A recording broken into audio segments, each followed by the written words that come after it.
এখন আমরা সবাই দাঁড়িয়ে আছি গঙ্গারামপুর বোর্ডিং স্টেশনে।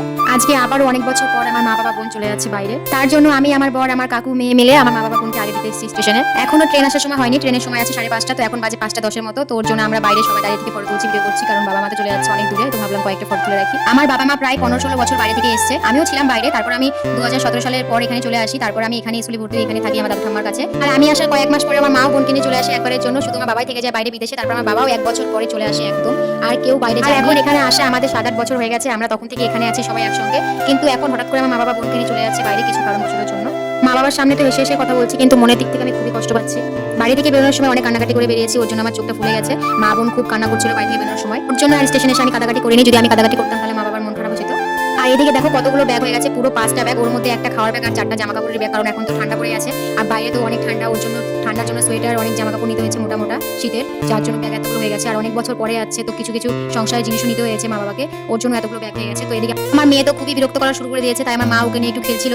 তো এদিকে ট্রেন আসার সময় হয়ে গেছে, তাই আমি বোনকে বলছিলাম যে বোন ভালোভাবে যাস, ভালোভাবে থাকিস বাইরে, বলতে বলতে ট্রেনটাও চলে আসে। ট্রেন চলে এসেছে। এখন আমার মা বাবার যে টিকিট কেটেছে সেটা সিট নাম্বার পড়েছে 6 নম্বর বগিতে। তো এখন দেখি কত দূর পর্যন্ত যায় ট্রেনটা, 6 নম্বর বগিটা কোথায় গিয়ে থামে। আর এদিকে তো ট্রেন আসা দেখে সবাই দৌড়াদৌড়ি শুরু করে দিয়েছে, কারণ ট্রেন তো এখানে বেশিক্ষণ থামে না, হাইস্ট 4 থেকে 5 মিনিট ট্রেন থামে। তারপর আমার বাবা কাকু ব্যাগপত্র নিয়ে আমার বর মিলে সবাই দৌড়ানো শুরু করে দিয়েছে, কারণ 6 নম্বর বগি অনেকটা পেছনে আছে। এখানে তো বেশিক্ষণ ট্রেন থামে না, ওর জন্য আমরাই পেছনে চলে যাচ্ছি হেঁটে হেঁটে।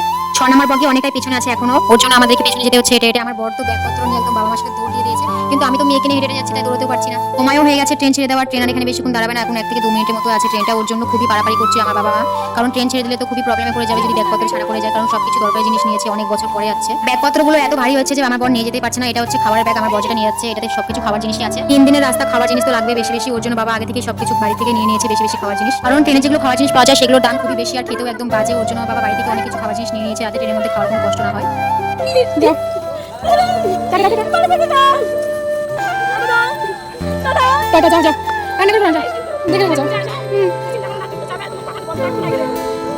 জানে রে দেখাশোনা লাগবে এটা নে মত মত ব্যাগে যাস না যাও যাও হ্যাঁ যাও সামনে যাবা ফোন করবা যাও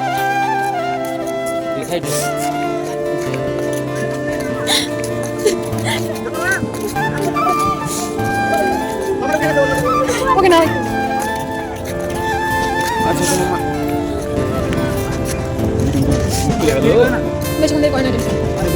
এতগুলো বছর পর আজকে বাবা মা আবারও বোনকে নিয়ে চলে গেল বাইরে, তাই খুবই খারাপ লাগছে মনটা। তো ওইদিকে চোখ দিয়ে জলও বেরিয়ে গেছে, আমার কান্নাটা আটকে রাখতে পারলাম না আর।